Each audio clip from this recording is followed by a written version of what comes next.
Anytime I find myself stuck now, I recognize that often the reason I'm stuck is because I'm focusing on the output and I'm not focusing on my input, right? So output, I've got to raise 100 million rand for my business. Output, I've got to get 300% growth for, in customers. Output, I've got to get 25. Yeah, that's all output.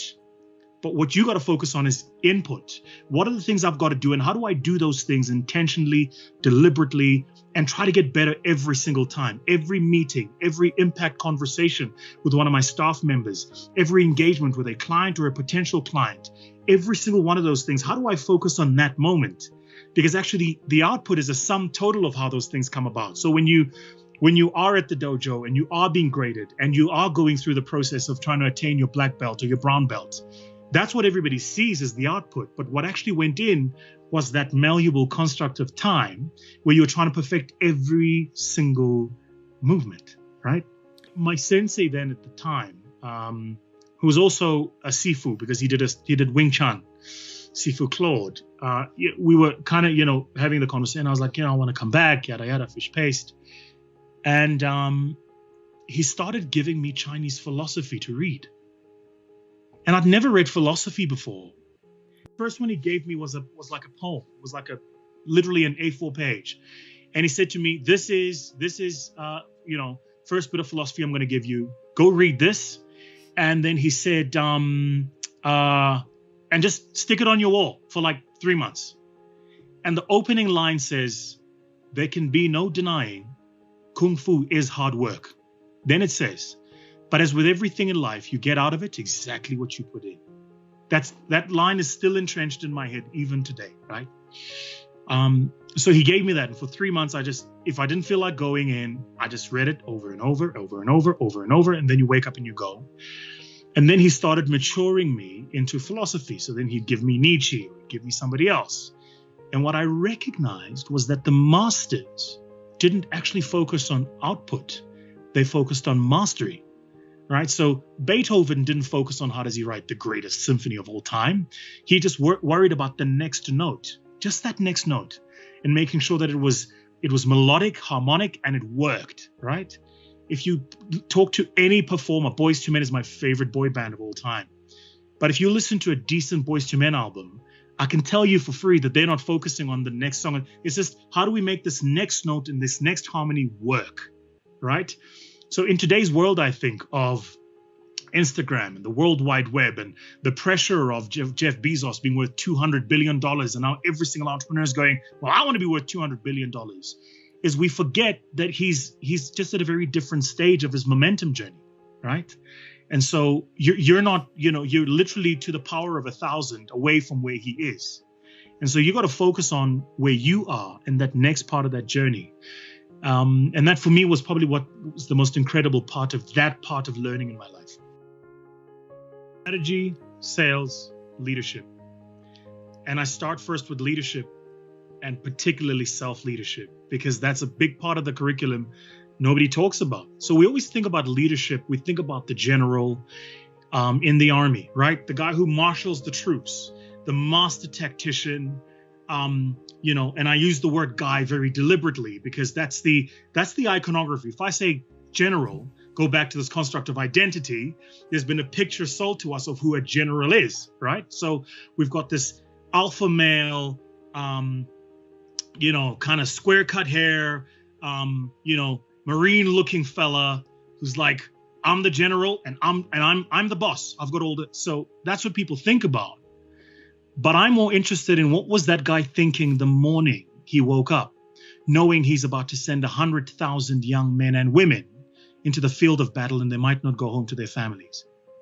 I'm more interested in that conversation. I'm not interested in how does he show up. I'm interested in what is he telling himself. Because how does he show up is, again, outcome. It's output. We're seeing him standing on the stage, right? But what led to that? How does he have so much self-belief? And how does he have so much courage? Even in the face of adversity, how is this guy still believing we can win the war? So we focus a lot on leadership, self-leadership, breaking down narratives. Man, I cannot tell you how many stories people have in their heads that are deeply embedded that they're not even aware the story is there. They're not aware that the script is playing every single day. And so they're living their lives in autopilot, right? I'll tell you a big one. And I work in the venture space. So a particularly big one in the venture space, particularly in the continent of Africa, is the idea that to get a business started, I need somebody to fund me first. So the first thing I say to entrepreneurs is, why? Why do you need a funder? Well, because I go, no, you don't need a funder. You need a customer. Get off your ass, make something, go sell it. See, get started. Now you go, I got the little thing. I go out and I sell it. Somebody pays me $1. Oh, okay, great. Can I do it again? Sure. Iterate and iterate and iterate. And before you know it, I've got $1,000 in my bank. So did you need money or did you need a customer? Right?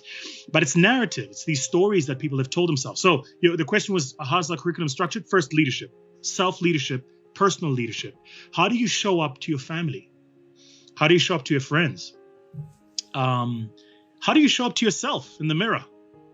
Because, that moment will come too, right? Where you do something that you know is wrong, or you fail, or you're not proud of yourself. When you look at you in the mirror, what do you say, right? We actually do an exercise called So What?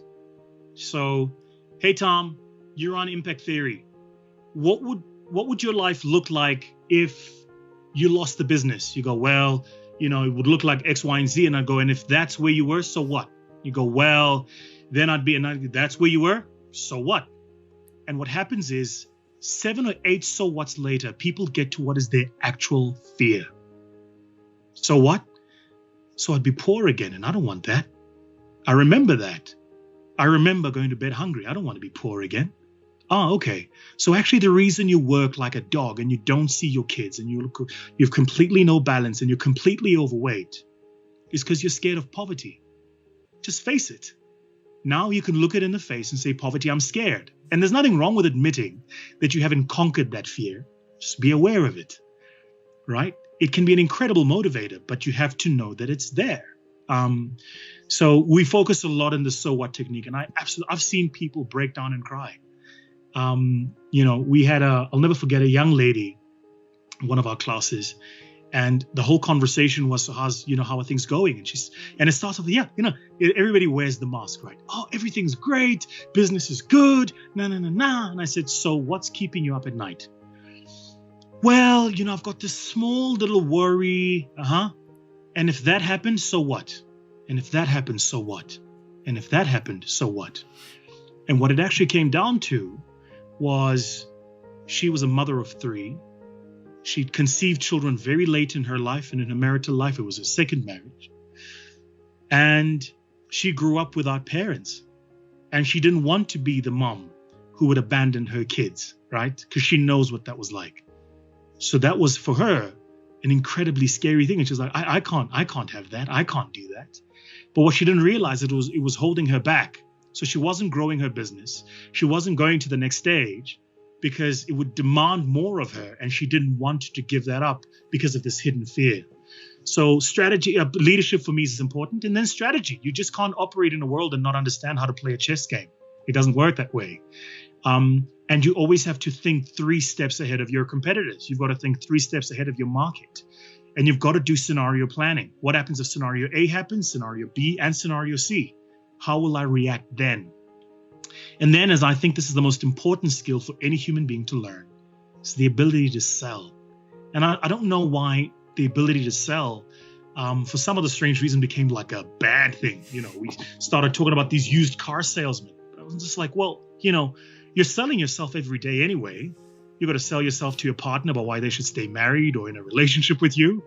You've got to sell yourself to you every morning about why you're a kick-ass person, right? Otherwise, you're really going to be grumpy because you don't like yourself.